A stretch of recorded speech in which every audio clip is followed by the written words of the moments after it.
Hello दोस्तों, मैं आपके लिए एक नया अपडेट लेकर आया हूँ। दोस्तों, केंद्रीय विद्यालय संगठन की जो शॉर्ट नोटिस पहले आई थी, आज उन्होंने इसकी डिटेल्ड नोटिफिकेशन रिलीज़ की है। तो यहाँ पर आप देख सकते हो डिटेल्ड एडवर्टाइजमेंट नोटिफिकेशन नंबर। उन्होंने यहाँ पर प्राइमरी टीचर्स के लिए भी डिटेल्ड नोटिफिकेशन रिलीज़ की है कि कितने पोस्ट्स रहेंगे, क्या एज लिमिट रहेगा और क्या सिलेक्शन प्रोसेस रहेगा। पूरी जानकारी उन्होंने यहाँ पर प्रोवाइड कर दी है। तो यहाँ पर हम वही इन्फॉर्मेशन आपको प्रोवाइड करेंगे कि कौन कौन से पोस्ट्स में कितनी सीट्स अवेलेबल हैं और एज लिमिट क्या रहेगा और सिलेक्शन प्रोसेस क्या रहेगा इसका, और क्या क्या क्वालिफिकेशन उन्होंने इसके लिए रखी है, यानी एलिजिबिलिटी की बात करेंगे हम यहाँ पर। उसके बाद सिलेबस की बात करेंगे, लेकिन ये सारी चीज़ें एक ही वीडियो में नहीं बता सकते हैं, इसलिए इस वीडियो के बाद हम सिलेबस के लिए अलग सा वीडियो अपलोड करेंगे जिसमें हम डिटेल्ड सिलेबस डिस्कस करेंगे। इस वीडियो में हम सिर्फ एजुकेशनल क्वालिफिकेशन और age limit, number of posts के बारे में बात करेंगे और एग्ज़ाम सेंटर कहाँ कहाँ पर है और अप्लाई कैसे करना है, इन चीज़ों पर यहाँ पर हम बात करेंगे। यहाँ पर जो ये आप नोटिस देख रहे हो, direct recruitment of officers teaching and non teaching staff in Kendriya Vidyalaya संगठन, यानी प्राइमरी टीचर्स भी इसमें शामिल नहीं है। प्राइमरी टीचर्स के लिए अलग वीडियो में हम बात करेंगे। तो पहले आप देखिए यहाँ पर कि पोस्ट्स के हिसाब से कि कौन से पोस्ट्स में कितनी वैकेंसीज आ गई हैं। पहला असिस्टेंट कमिश्नर है, उसके बाद प्रिंसिपल है, फिर वाइस प्रिंसिपल है, उसके बाद यहाँ पर पीजी यानी पोस्ट ग्रेजुएट टीचर्स। तो यहाँ पर आप देख सकते हो अलग अलग सर्विस में कितने पोस्ट्स हैं और किस कैटेगरी में कितने पोस्ट हैं। इस पर हमने पहले भी एक वीडियो अपलोड किया है, तो यहाँ पर हम थोड़ा सा फास्ट चलते हैं। उसके बाद यहाँ पर ट्रेंड टीचर यानी टीजीटी, इसमें भी आप यहाँ पर देख सकते हो सब्जेक्ट वाइज और कैटेगरी वाइज कि किस में कितने पोस्ट्स हैं। उसके बाद लाइब्रेरियन में यहाँ पर फिर प्राइमरी टीचर म्यूज़िक यहाँ पर है। बाकी जो जनरल प्राइमरी टीचर्स हैं उसका अलग से हम वीडियो आपके सामने लाएंगे। तो यहाँ पर देखिए फाइनेंस ऑफिसर में vacancies, assistant engineer civil, assistant section officer, Hindi translator, उसके बाद सीनियर सेक्रेटरीट असिस्टेंट, फिर जूनियर सेक्रेटरीट असिस्टेंट, उसके बाद स्टेनोग्राफर ग्रेड सेकंड। अब यहाँ पर हम बात करेंगे क्वालिफिकेशंस की और एज लिमिट की, जो कि इस वीडियो का एक्चुअली मकसद था। तो असिस्टेंट कमिश्नर जो है, एज लिमिट इसका रहेगा 50 ईयर्स और एजुकेशन क्वालिफिकेशन जो है वो यहाँ पर हम डिटेल्ड देखते हैं। तो जो ये पोस्ट असिस्टेंट कमिश्नर है, इसके लिए एजुकेशन क्वालिफिकेशन क्या है, मास्टर्स डिग्री होनी चाहिए फ्रॉम रिकॉग्नाइज्ड यूनिवर्सिटी विद कम से कम 45% मार्क्स। उसके अलावा बीएड भी होना चाहिए और एक्सपीरियंस की बात की गई है कि एक्सपीरियंस भी असिस्टेंट कमिश्नर के लिए होना चाहिए, तो वो आप यहाँ पर देख सकते हो। उसके बाद जो दूसरा पोस्ट है प्रिंसिपल का पोस्ट, प्रिंसिपल पोस्ट के लिए जो एज लिमिट रखा गया है मिनिमम 35 ईयर्स और मैक्सिमम 50 ईयर्स यहाँ पर एज लिमिट रखा गया है। तो एजुकेशनल क्वालिफिकेशन जो प्रिंसिपल पोस्ट के लिए है, यहाँ पर देखिए पहला यह है कि मास्टर्स डिग्री होनी चाहिए from recognised university with at least 45% marks. उसके अलावा बीएड भी होना चाहिए और एक्सपीरियंस भी होना चाहिए as a post of principal या वाइस प्रिंसिपल या assistant education officer in central या स्टेट गवर्नमेंट, या person holding post of PGT और लेक्चरर इन सेंट्रल या स्टेट गवर्नमेंट एटलीस्ट 8 ईयर्स। उसके अलावा एक और ऑप्शन दिया गया है कि 15 years combined regular service as TGT, यानी अगर टीजीटी में उनकी 15 ईयर्स का सर्विस है तब भी वो इसके लिए अप्लाई कर सकते हैं। उसके बाद जो वाइस प्रिंसिपल का पोस्ट है, इसके लिए 35 मिनिमम और 45 ईयर्स मैक्सिमम एज लिमिट रखा गया है। तो एजुकेशन क्वालिफिकेशन वाइस प्रिंसिपल के लिए कि मास्टर्स डिग्री होना चाहिए कम से कम 50% मार्क्स। उसके अलावा बीएड होना चाहिए और एक्सपीरियंस की बात की गई है यहाँ पर 2 ईयर्स एक्सपीरियंस होना चाहिए on the post of vice principal, या 6 years experience as a PGT, या 10 years experience as a PGT या लेक्चरर या टीजीटी। उसके बाद जो ये पोस्ट्स हैं पीजीटी पोस्ट्स, तो यहाँ पर ये सारे सब्जेक्ट्स हैं, इनमें ये पोस्ट्स अवेलेबल हैं। तो इसके लिए जो एज लिमिट रखा गया है, अपर एज लिमिट यहाँ पर 40 ईयर्स रखा गया है। और एसेंशियल क्वालिफिकेशन जो है वो यहाँ पर दिया गया है कि पीजीटी के लिए क्या क्या होना चाहिए। पहला तो यह है कि 2 इयर्स इंटीग्रेटेड पोस्ट ग्रेजुएट होना चाहिए या masters degree with at least 50% marks इनमें से किसी भी एक सब्जेक्ट में जो कि यहाँ पर दिए गए हैं। अगर आपको इसमें से किसी भी एक सब्जेक्ट्स में मास्टर्स डिग्री है तो आप इसके लिए अप्लाई कर सकते हैं। इसके अलावा जो इसके लिए रिक्वायरमेंट रखा गया है वो भी हम देखते हैं। यहाँ पर दूसरी कंडीशन यानी पीजी के अलावा बीएड भी होना चाहिए। उसके बाद जो पोस्ट्स हैं पीजीटी कंप्यूटर साइंस, तो कंप्यूटर साइंस के लिए क्या क्या क्वालिफिकेशन रखी गई है। एट लीस्ट 50% मार्क्स होना चाहिए इन बीई और बीटेक इन कंप्यूटर साइंस या आईटी या बीई और बीटेक होने किसी भी स्ट्रीम में या post graduate diploma in computer या इसके अलावा एमएससी कंप्यूटर साइंस अगर है या एमसीए है या इसके इक्विवेलेंट कोई डिग्री है या इसके अलावा अगर बीएससी कंप्यूटर साइंस है या बीसीए और इक्विवेलेंट है या post graduate diploma in computer and post graduate degree in any subject from recognised university या B level from DOEACC and post graduate degree in any subject या C level from DOEACC और उसके साथ साथ proficiency in teaching Hindi and English. उसके बाद जो PGT biotechnology post है इसके लिए एजुकेशनल क्वालिफिकेशन क्या रखा गया है कि 50% मार्क्स होना चाहिए किसमें मास्टर्स डिग्री इन बायोटेक्नोलॉजी या जेनेटिक्स या माइक्रोबायोलॉजी या लाइफ साइंस या बायोसाइंस या बायोकेमिस्ट्री। उसके बाद बात करेंगे यहाँ पर टीजीटी के लिए ट्रेंड ग्रेजुएट टीचर्स के लिए, तो यहाँ पर ये पोस्ट्स अवेलेबल हैं।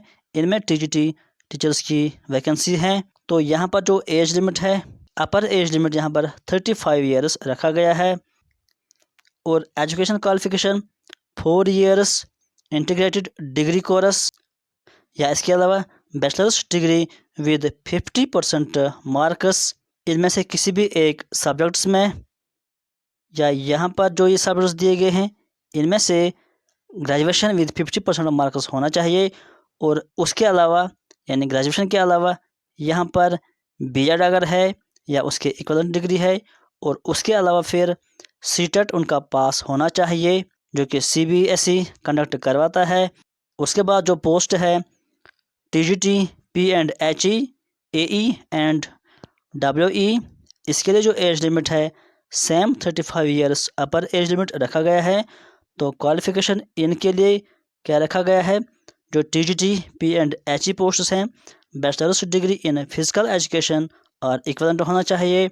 जो टीजीटी एई पोस्ट्स हैं उनके लिए 5 years recognized diploma in painting या स्कल्पचर या ग्राफिक आर्ट या इक्विवेलेंट डिग्री। उसके बाद जो ये पोस्ट है टीजीटी डब्ल्यूई वाले, तो इनके लिए 3 years diploma after higher secondary electronics engineering या डिग्री इन इलेक्ट्रिकल और इलेक्ट्रॉनिक्स इंजीनियरिंग या ग्रेजुएट इन इलेक्ट्रिकल और इलेक्ट्रॉनिक्स इंजीनियरिंग।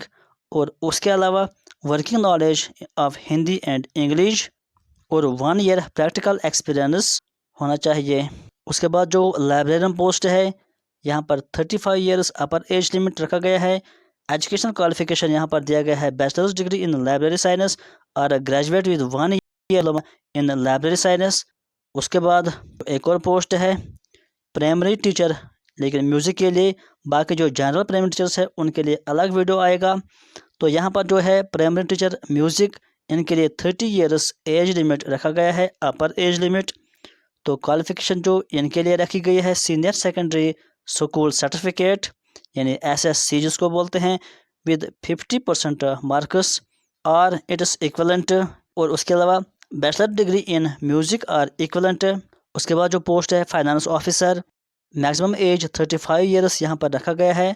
एजुकेशन क्वालिफिकेशन जो इस फाइनेंस ऑफिसर के लिए है बीकॉम होना चाहिए विद 50% मार्क्स इन एग्रीगेट या एमकॉम होना चाहिए with 50% marks and at least 3 years post qualification experience in audit and accounts work या इसके अलावा सीए इंटर और ICAA इंटर या MBA फाइनेंस और PGDM finance with 2 years full time और 3 year part time with 2 year post qualification, तो ये सारे इसके लिए अप्लाई कर सकते हैं। उसके बाद जो पोस्ट है असिस्टेंट इंजीनियर सिविल, इनके लिए 35 years एज लिमिट रखा गया है। तो qualification graduate in civil engineering और 2 years एक्सपीरियंस होना चाहिए या 3 years diploma in civil engineering, तो ये अप्लाई इसके लिए कर सकते हैं।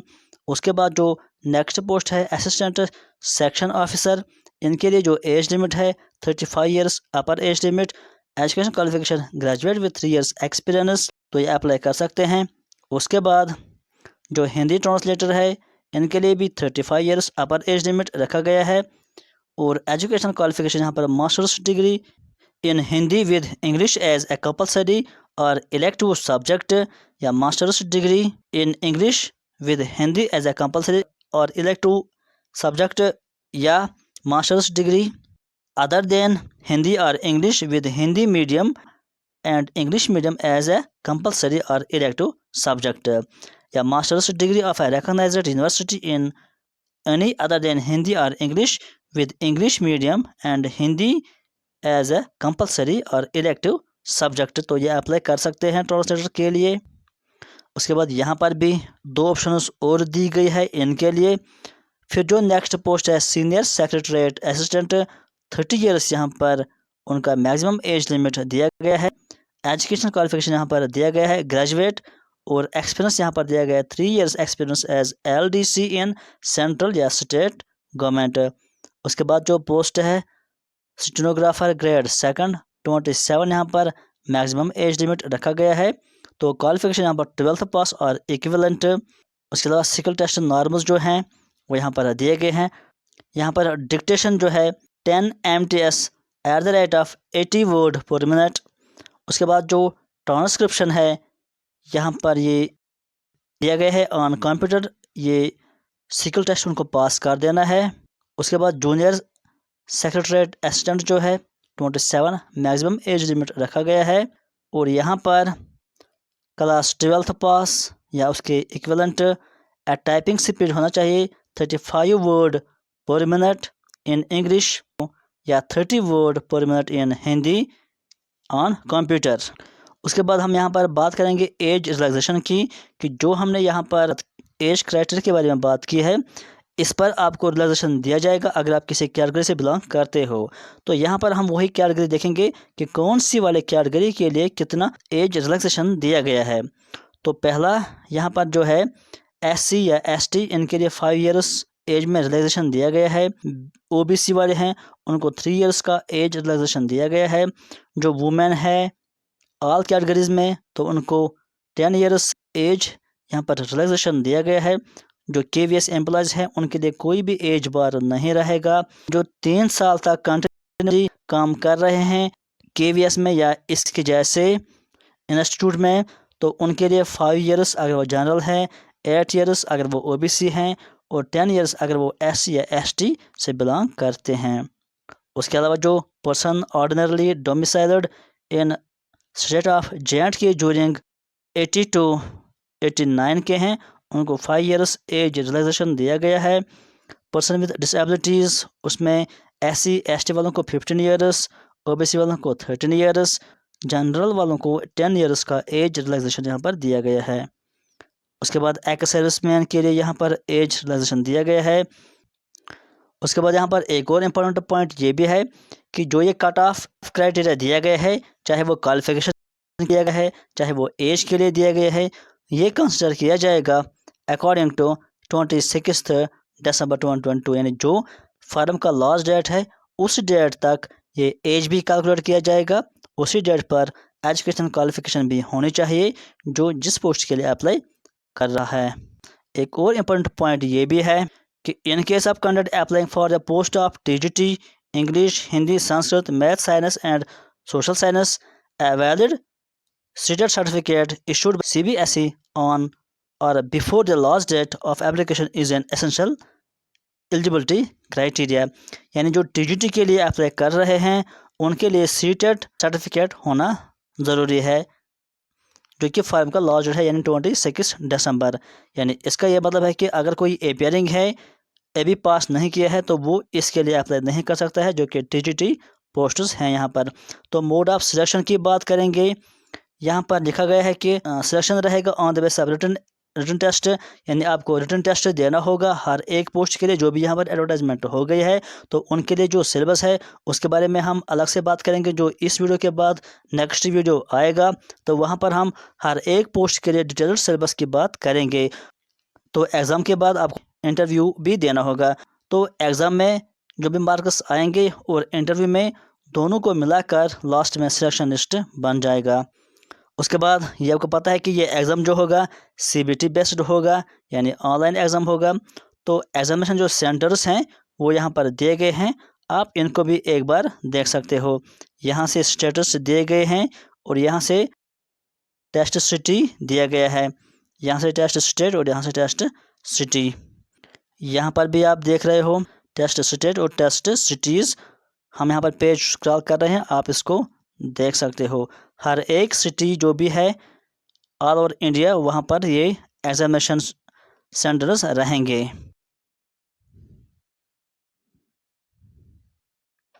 अब यहाँ पर हम बात करेंगे हाउ टू अप्लाई, कि अप्लाई आपको कैसे करना है। तो सबसे पहले आपको जो केंद्रीय विद्यालय संगठन है उसकी ऑफिशियल वेबसाइट, उस पर आपको क्लिक कर देना है, जो कि यहाँ पर वेबसाइट दी गई है। इस वेबसाइट को मैंने डिस्क्रिप्शन में भी डाल दिया है, आप डिस्क्रिप्शन में जाकर इस वेबसाइट पर क्लिक करके ये फॉर्म भर सकते हो। वहाँ पर फॉर्म भरने के टाइम पर आपके पास ईमेल आईडी होना चाहिए, अगर नहीं है तो पहले ईमेल आईडी क्रिएट करनी होगी आपको। तो फीस की बात करेंगे कि कौन से पोस्ट के लिए कितना फ़ीस रहेगा। तो यहाँ पे कहा गया है कि अगर आप SC ST या PHE या एक्स कोई भी फीस नहीं पे करना होगा। जो इसके अलावा है यानी जनरल है और बाकी हैं तो उनके लिए क्या क्या फ़ीस रहेगा वो हम यहाँ पर डिटेल्ड देखते हैं। तो असिस्टेंट कमिश्नर के लिए 2300, प्रिंसिपल के लिए भी 23, वाइस प्रिंसिपल के लिए भी 23, finance officer 1500, assistant engineer 15, PGT TGT और लाइब्रेरियन इनके लिए 1500, PRT जो म्यूज़िक है उसके लिए 1500। उसके अलावा जो ये असिस्टेंट सेक्शन अफसर, Hindi translator, senior secretariat, stenographer, junior secretariat assistant, इन सारे के लिए यहाँ पर 1200 रुपये रहेगा। यहाँ पे कहा गया है कि जब आप ऑनलाइन फॉर्म भरेंगे उसके बाद आपको प्रिंट आउट उस फार्म का निकाल लेना है और वो आपको अपने पास रखना है। जब आपका इंटरव्यू होगा उस टाइम आपको वो फार्म साथ लेना है और उस फार्म के साथ आपको अपने डॉक्यूमेंट्स की कॉपी साथ रखनी है। और यहाँ पर एक और पॉइंट इंपॉर्टेंट है कि अगर कोई कैंडिडेट ऐसा है जो कि एक से ज़्यादा पोस्ट के लिए एलिजिबल है और एक से ज़्यादा के लिए अप्लाई करता है, यानी कि अगर वो PGT के लिए भी अप्लाई करता है और TGT के लिए भी अप्लाई करता है तो उसको हर एक पोस्ट के लिए अलग अलग यहाँ पर फीस पे करना होगा। तो लास्ट डेट आपको पता ही है कि 5 दिसंबर शुरू हो जाएंगे फार्म और 26 दिसंबर को ये फार्मस एंड हो जाएंगे, यानी लास्ट डेट 26 दिसंबर इसका रहेगा। दोस्तों ये था एक अपडेट KVS पोस्ट के हवाले से। आज के वीडियो में फिलहाल इतना ही। Thank you.